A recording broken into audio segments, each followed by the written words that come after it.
Les gens me disent que ça leur fait du bien de comprendre les choses de manière pédagogique, posée, précise, mais pas compliquée. On comprend que ça a un effet. Ça fait plaisir de savoir qu'on peut aider. Les gens qui viennent après, qui vous disent « Ouais, vous avez la kippa, c'est fantastique, les gens vous regardent, les machins, les si.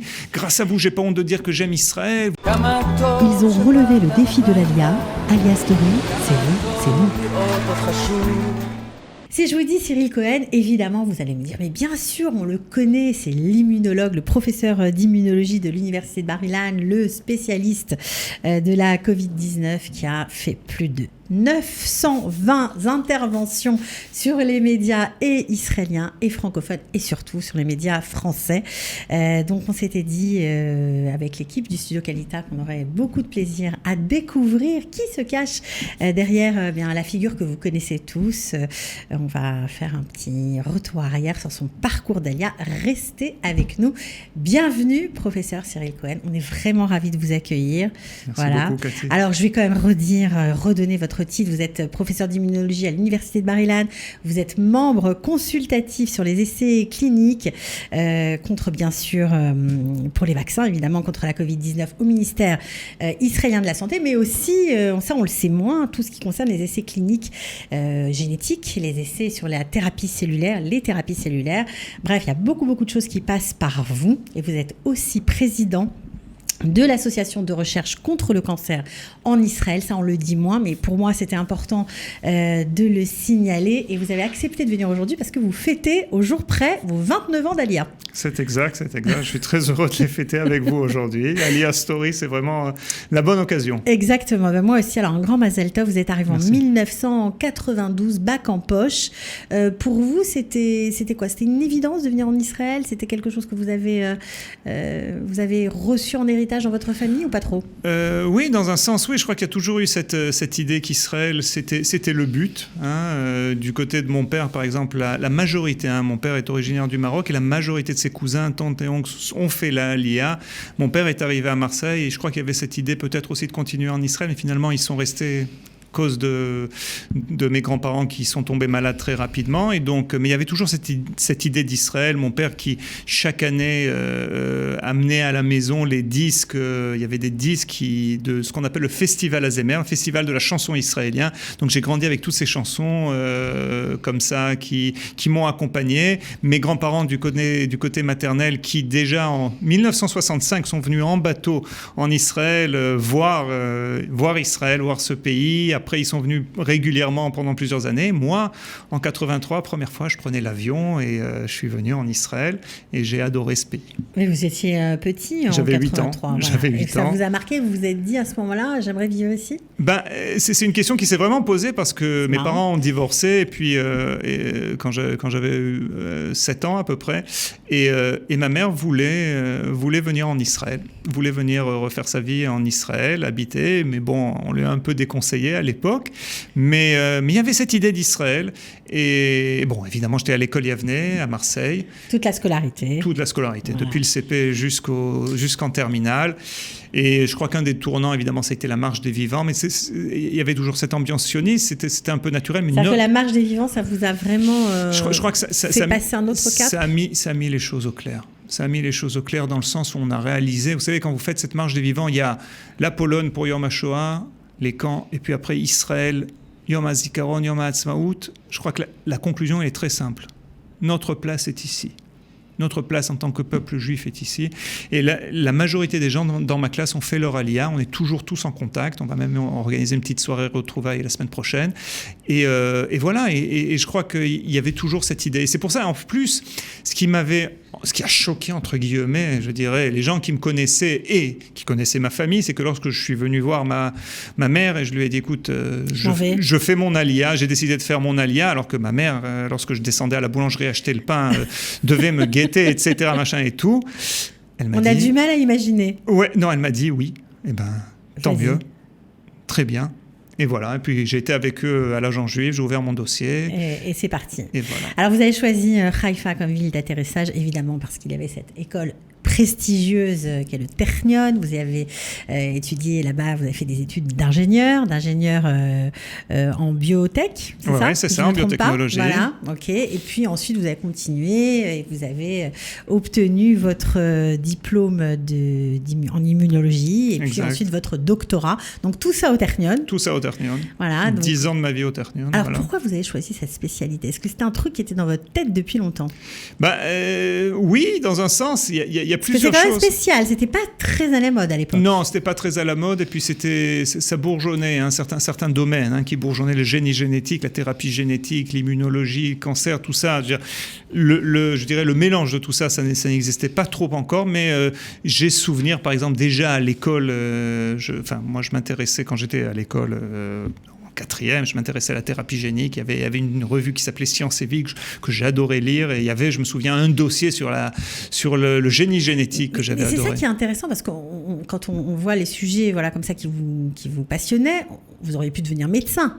Ça aurait été une possibilité, ou faire de la recherche en médecine. Mais non. J'avais hésité. Une des choses, je vous dis, je suis Cohen. Non, mais c'est vrai. Et j'avais hésité à ce niveau-là à l'époque.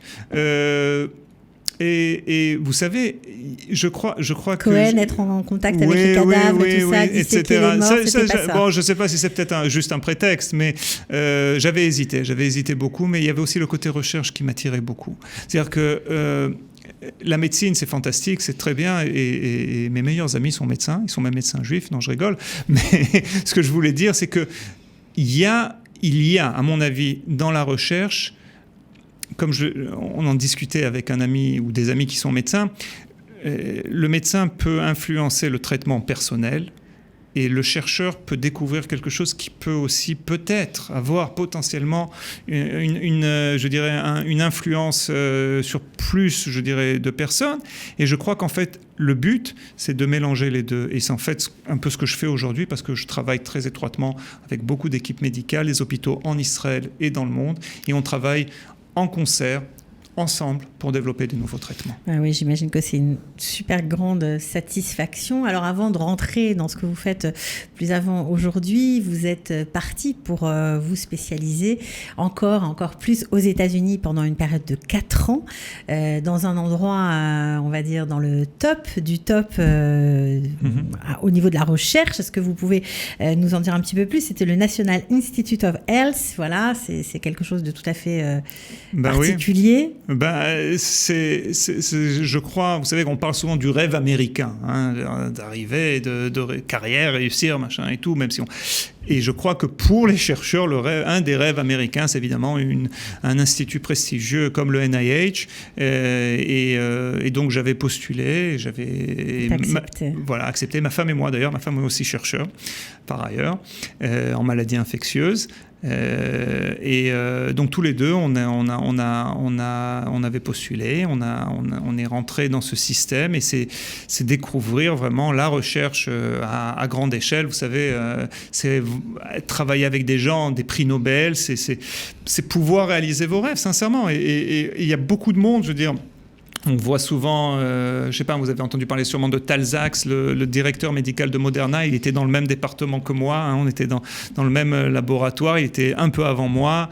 Vous savez, il y a Fauci, on entend souvent Fauci, c'est Anthony Fauci qui est le conseiller justement de la Maison Blanche dans le Corona, qui était le labo un étage au-dessus, etc. Donc, vous vivez la science. Et donc, voilà, on a passé plusieurs années, d'excellentes années aussi, avec la communauté juive, là où on habitait, à Rockville, où on m'avait demandé à l'époque de donner des cours, et je donnais des cours de philosophie juive, de Marchevet Israël, qui est un domaine qui m'intéressait beaucoup, mensuel. Et on a gardé les meilleurs souvenirs, les meilleurs amis là-bas aussi. C'est ça qui est incroyable, parce que vous étiez, on va dire, au début de votre carrière. À l'époque, vous auriez pu rester. J'imagine que vous avez eu des tas de propositions, des ponts d'or même. Et finalement, vous avez décidé de faire vos valises et de rentrer à Pétar-Tikva. C'est exact. Et on a hésité, même on était très bien intégrés. Je suis devenu président de la communauté de Rockville, de Ezrat Israël, la synagogue de Ezrat Israël. Les gens vraiment étaient totalement, je veux dire, on était bien, mais il y avait une raison pour laquelle on a décidé de rentrer, les enfants. Parce que pour nous, le meilleur endroit où les élever, c'était en Israël. Donc ça, c'était clair et net. Il n'y avait pas d'hésitation oui, possible. Avec ma femme, il y avait ça. On a toujours été d'accord à ce niveau-là. Ma femme est israélienne depuis 3 générations. Mais c'était pour nous très clair. C'était ici. Alors, vous arrivez à Petah Tikva, il faut tout recommencer. Ben ouais, on refait son alia. Hein. C'est ça. Un peu plus simple. Un peu plus simple. Une ville super israélienne, de toute façon, vous étiez déjà complètement intégré. Bien sûr. Comment on arrive à créer son labo? Est-ce que ça a été facile? Est-ce que c'est toujours une aventure. Parce que créer quelque chose ex nihilo, quand il n'y a rien à la base, c'est toujours une aventure. C'était un petit peu une obligation pour pouvoir enseigner à l'université. Oui, parce qu'en fait, en Israël, la majorité dans les universités, les universités en Israël sont des universités de recherche. Et donc, en général, dans nos domaines, si vous êtes enseignant, professeur, entre guillemets, vous devez avoir un laboratoire. Il faut monter ce laboratoire. Maintenant, un cours, c'est simple. Entre guillemets, vous arrivez, vous donnez votre cours, vous finissez votre cours. Mais monter un labo, faire de la recherche, ça demande des subventions, ça demande beaucoup d'investissement de votre part. On ne vous apprend pas comment être chercheur, on ne vous apprend pas comment gérer votre budget, on ne vous apprend pas comment avoir des fonds et des investissements. Il faut se débrouiller en fait, c'est ça? Il faut tout le temps se débrouiller. Tout seul. Ouais. On tape aux portes, aux contacts. Oui, non, mais ça. Il faut avoir des projets aussi, de recherche. C'est ça la chose. C'est ça que les gens n'arrivent pas tout le temps à réaliser. Les projets, et c'est ça ce que j'aime aussi dans ce métier. On a une liberté. Maintenant, cette liberté, elle a un prix.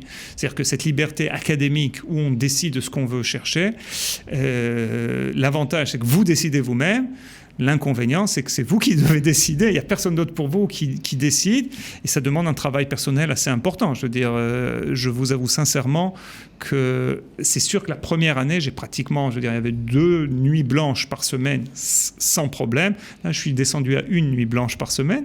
Mais il faut travailler, il faut trouver. Et puis, et cette recherche, vous savez, une fois de plus, il faut qu'elle soit toujours innovative.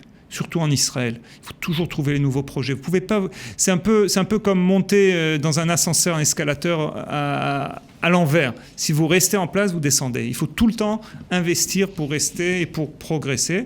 Et voilà, quoi. Donc il y a beaucoup de choses à faire. Alors, on ne le sait pas, mais vous avez fait votre thèse de doctorat sur le mélanome. Vous avez fait beaucoup de recherches sur ce sujet. Et après des années, parce que voilà, ça fait déjà quelques temps quand même, vous voyez le fruit de votre recherche se concrétiser dans la vraie vie, puisqu'il y a un projet qui démarre grâce à vos protocoles, en fait. Ça doit être absolument... parce qu'on parle beaucoup du coronavirus, de la Covid-19. C'est vrai. Mais là, c'est l'histoire qui est en marche. Il y a vraiment quelque chose de particulier. Est-ce que vous pouvez nous expliquer de quoi il s'agit exactement? Oui, bien sûr. En fait, mon laboratoire se focalise sur ce qu'on appelle les thérapies géniques du système immunitaire. C'est-à-dire qu'on modifie le système immunitaire des patients afin de leur permettre de reconnaître les cellules cancéreuses. D'accord. Et donc, en fait, ce qui arrive, c'est que ça, c'est mon domaine d'expertise. Et on a mis au point un traitement dans mon laboratoire on a en fait 2 traitements. Il y en a un déjà qui a commencé pour le myélome, un des cancers du sang, et le deuxième qui sera pour le mélanome. J'espère qu'il va recevoir l'accord du ministère de la Santé d'ici quelques semaines. Ce sont des traitements qui ont été mis au point dans lesquels on prend les cellules, les globules blancs des patients. Je tiens à dire que moi, personnellement, je ne traite pas dans mon laboratoire. Bien sûr. On fait ça avec l'hôpital Hadassah. On fait ça aussi, je tiens à remercier la Fondation Adélis qui nous soutient et qui, grâce à leur soutien, on a réussi à mettre au point et à faire avancer ces traitements. Et donc, c'est exceptionnel parce que ça donne un espoir quand même pour les gens dingue. On espère que ça va marcher. On a déjà quelques résultats très intéressants. Une fois de plus, le public, je le dis de la manière la plus vraie, ne comprend pas toujours les défis qu'on a. C'est beaucoup plus dur de développer un traitement contre le cancer que d'avoir un vaccin contre la Covid-19. C'est ça, il y a certaines personnes, il y a des voix qui s'élèvent. Pourquoi, pour la Covid-19, le monde entier s'est ligué pour essayer de trouver un vaccin et ça a marché. Et pourquoi pour le cancer, ça traîne? Il est toujours beaucoup plus simple de vous... Comment expliquer cela? D'arriver à vaincre un ennemi qui est extérieur comme un virus, que le cancer qui est en fait le fruit de vos propres cellules qui sont déréglées. Parce que notre système immunitaire, quand il voit un virus, il comprend tout de suite que c'est quelque chose qui est étranger. Bien sûr. Voilà. Et quand on parle du cancer, les cellules cancéreuses sont à la base de nos propres cellules et elles arrivent à tricher avec notre système immunitaire. Et c'est pour ça que nos recherches, en fait, on essaye de rendre le système immunitaire plus intelligent pour qu'il puisse découvrir ces tricheries, cette manière du cancer d'échapper au contrôle du système immunitaire et de réapprendre, instruire le système immunitaire afin qu'il puisse trouver les cellules cancéreuses et les tuer. Voilà, et donc on a ces traitements qui ont été mis au point et ça prend du temps. Mais... Moi, je suis très fière, franchement, c'est magnifique, je trouve ça extraordinaire. Ça me fait plaisir d'en parler parce que c'est vrai que c'est un domaine qui touche énormément de gens et on en parle peu, donc on vous souhaite vraiment Batzlacha. J'espère que ce sera couronné de succès, que ça sauvera des milliers de vies, voire plus. Alors, évidemment, je suis obligée de revenir sur vos interventions médiatiques, médiatisées, bref, on vous remercie pour tout ce que vous avez dit et pour le bien que vous avez fait à l'image d'Israël. Est-ce que ça, en tant que, on va dire, petit Marseillais, entre guillemets, vous me permettez l'expression, arriver à 18 ans, bac en poche, quand 17 même. 17, voilà. Même pas majeur, oui. Qu'est-ce que ça fait, quoi? C'est surprenant, ça fait du bien, ça fait plaisir. Oui, on va pas. Voilà, si on arrive à 900, je peux toujours. 920. Oui, on compte plus pratiquement. Non, mais non. Si je l'ai fait jusqu'à aujourd'hui, bon, il y a plusieurs raisons. Hein, je veux dire, bon, c'est sûr qu'il y a. Si ça me dérange. Mais d'abord, c'était très pédagogique. Ça a permis de faire... Je m'en suis pas rendu compte à la base, mais quand j'ai entendu, que ce soit en hébreu, que ce soit que je le fais en anglais ou en français, que les gens me le disent, et que ce soit pas seulement en Israël ou en France, mais que ce soit en Corée du Sud ou en Australie ou au Canada, et que les gens me disent que ça leur fait du bien de comprendre les choses de manière pédagogique, posée, précise, mais pas compliquée. On comprend que ça a un effet. Une fois de plus, j'aime pas trop parler de moi. Je veux pas. Mais c'est vrai, ça fait plaisir de savoir qu'on peut aider. Mais alors ça, c'est clair, c'est une partie de la conséquence de vos interventions. C'est évident. Mais par rapport à Israël, vous avez donné une autre image d'Israël. Les gens étaient scotchés de voir un chercheur de votre qualité kippa sur la tête, sur le plateau d'LCI, par exemple. C'était assez. Ça donnait une image incroyable, quoi. Oui. On avait envie de se pincer, je vous dis franchement.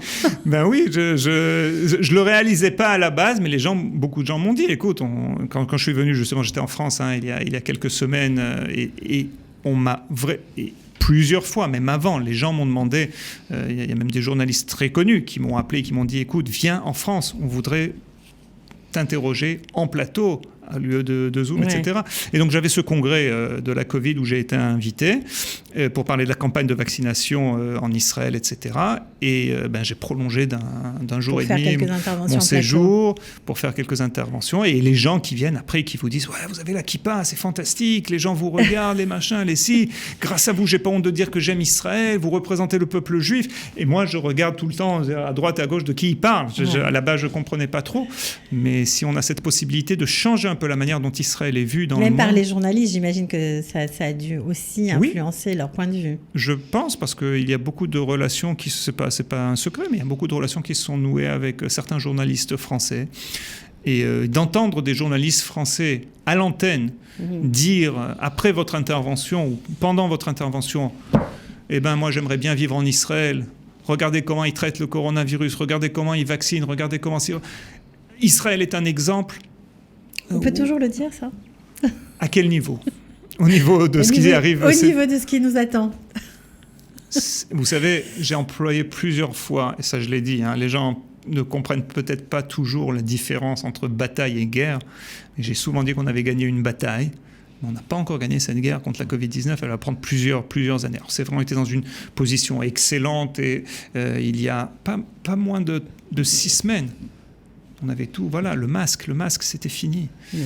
Et c'est vrai, à ce point-là, à ce moment-là, Israël avait gagné une bataille. Tout à fait. Mais je crois qu'on a une grande leçon d'humilité.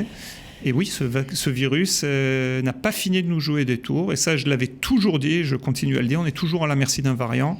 Et après le Delta, il y en aura peut-être d'autres, mais il faut rester optimiste.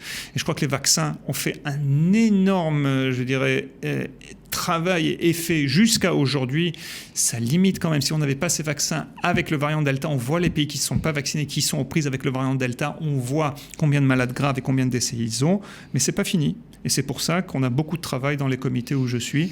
Alors justement, parlons de ces comités où vous êtes appelés. Donc, c'est des comités restreints.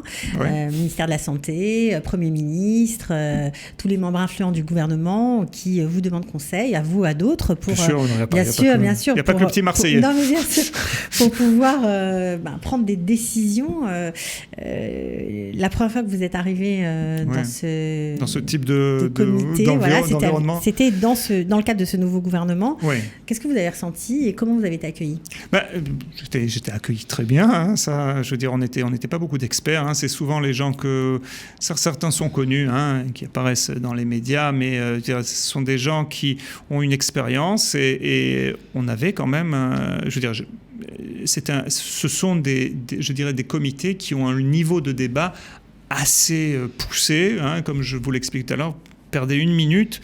C'est foutu. Il faut suivre vraiment tout ce qui est dit et c'est pas une demi-heure de débat, c'est 3 heures de débat. Il faut prendre des décisions qui vont influencer Israël. Du pays, ouais. Nos vies à nous.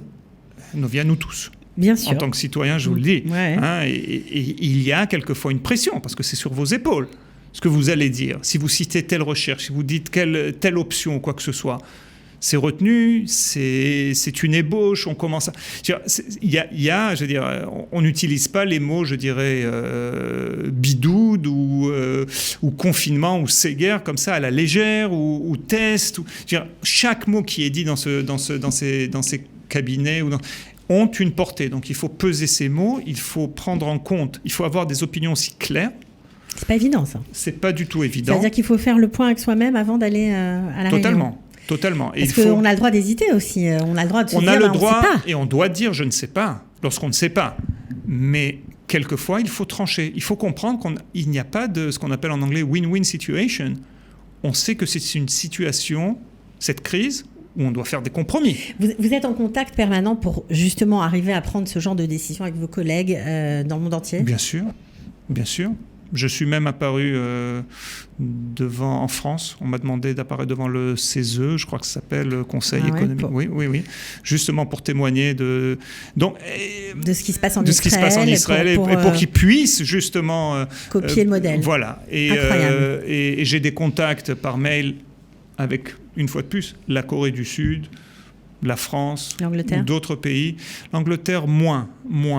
Mais ce sont... on échange tous des informations, même bien sûr. Depuis le départ. Et chacun a sa propre perception. Et puis voilà. Et puis il y a un article intéressant. Et puis l'un, il envoie à l'autre. Et une étude qui n'est pas encore publiée, mais des trucs qu'on sait, par exemple, en Israël, qu'on peut communiquer. Justement, je communique à mes collègues, etc. On essaye. On n'arrête pas. J'imagine. Et ça, le public ne le sait pas tout le temps. Non, le public ne le sait pas, mais j'imagine que pour vous aussi, ça a dû être quand même un moment très émouvant où là, vous devez vous dire, j'ai bien fait finalement de quitter les États-Unis et j'ai bien fait de rester ici. Oui, moi je suis très fier. Je suis un sioniste très fier à ce niveau-là. Je suis très fier d'être en Israël et c'est mon pays. Je fais tout, sincèrement, pour aider tout ce que je peux. Alors, vous avez bien fait de quitter finalement les États-Unis pour vos enfants, parce que vos enfants n'ont pas à démériter, ils vous ont pas déçu, ils ont fait eux aussi un service militaire. Ils ont fait, ils font chez Ruth Leumi.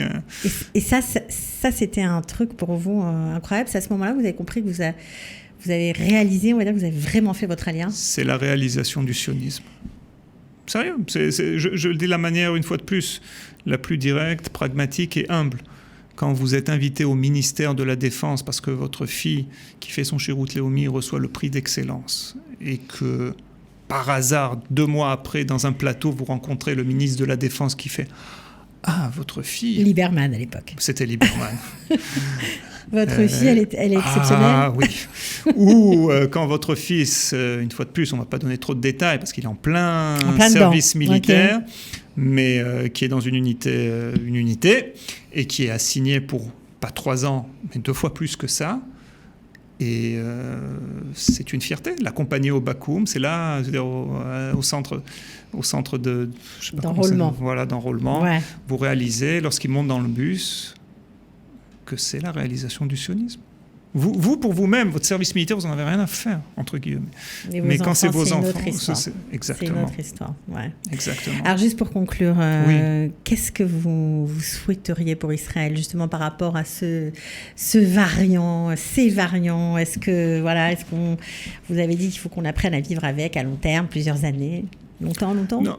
D'après vous? Oui, vous savez, on va d'abord... On va faire des prédictions. Mais oui, enfin, mais j'aime pas tellement les prédictions. Vous savez, quelquefois elles sont vraies. Souvent, hein, je veux dire, elles sont vraies.